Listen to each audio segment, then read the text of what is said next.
As the unrest in Paris spreads to other parts of France over the death of a teen by the police, the streets have fallen into complete chaos. As a city burns with no end in sight.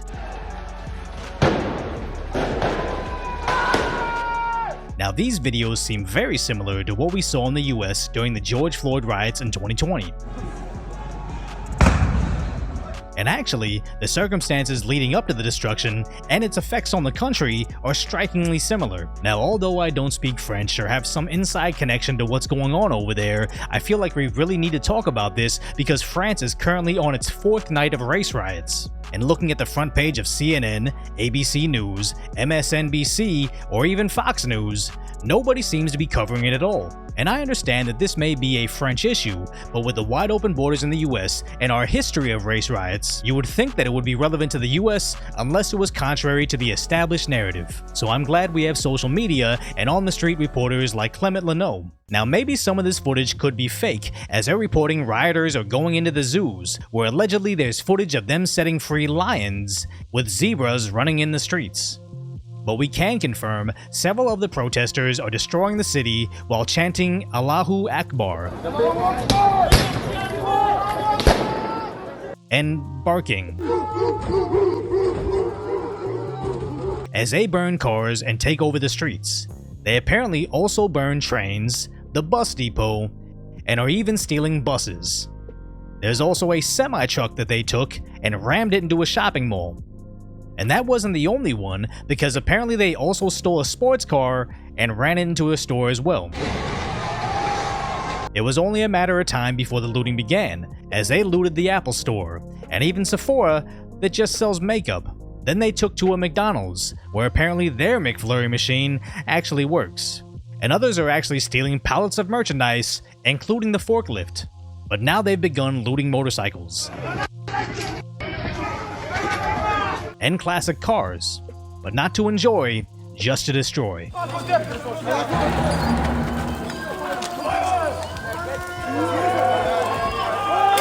As they knock down the gates at the stock exchange, burn down their own library and their local town hall. So with the shopping centers on fire and construction cranes are set ablaze, where are the firefighters? Well, apparently the rioters are also impeding their ability to work and are actually looting the fire trucks as well.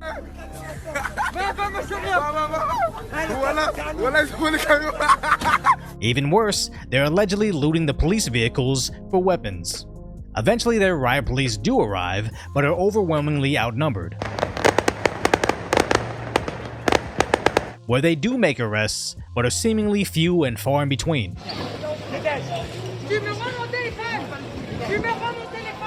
As the police seem to just be able to witness the destruction. But I do want to point out this guy, who just sits between the protesters and the police, enjoying his meal. And when the police rush the rioters, he simply doesn't care.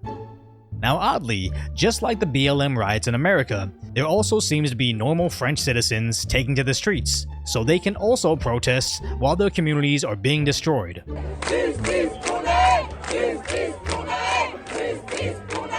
Eventually, small scuffles do ensue, where some arrests are made, but they actually look happy to be arrested over this. Now the riot police eventually seem to get them to disperse. But it does appear all of Paris was locked down for a bit. Now eventually random citizens were being attacked in the streets, where even semi-truck drivers were being pulled from their vehicles and beaten. So eventually mass citizens began fighting back with bats, which looks an awful lot like what happened in the US. So how is it that they can be on the other side of the world with a vastly different culture and have almost the same exact riots 3 years apart?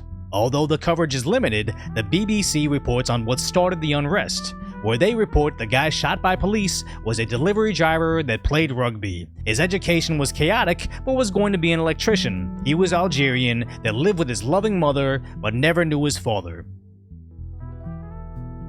The BBC then states that he did not have a criminal record, but was known to the police.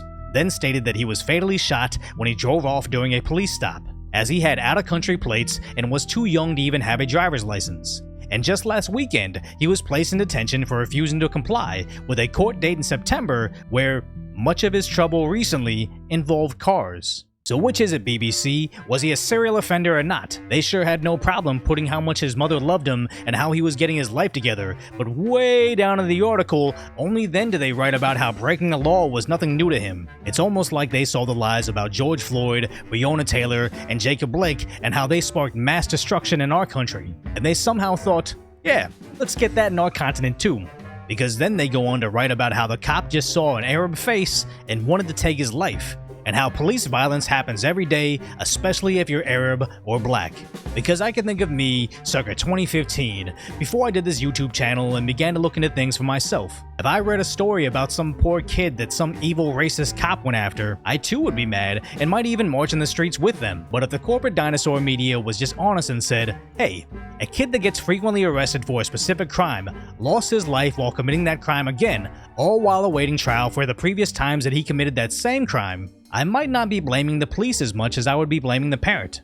But under no circumstances would I think, hey, a public servant did something bad, let's go destroy vintage cars and burn down the local mall. It's all insanity to me, but it seems at times these socialist leaders actually want this destruction. Because what is French President Emmanuel Macron doing while his country burns? Apparently he went to an Elton John concert. As Paris is destroyed, he blames social media platforms and video games. But that's where we are right now. I wholeheartedly doubt a socialist leader is going to be heavy-handed enough to stop these riots. And just like what they did in the US, they'll just hold out the average citizen as sacrifice to maintain their narrative. So if you appreciate my concise commentary on what's really going on in the world, hopefully I've earned your subscription, and then check out my more lighthearted take on how pathetic the modern day left has become.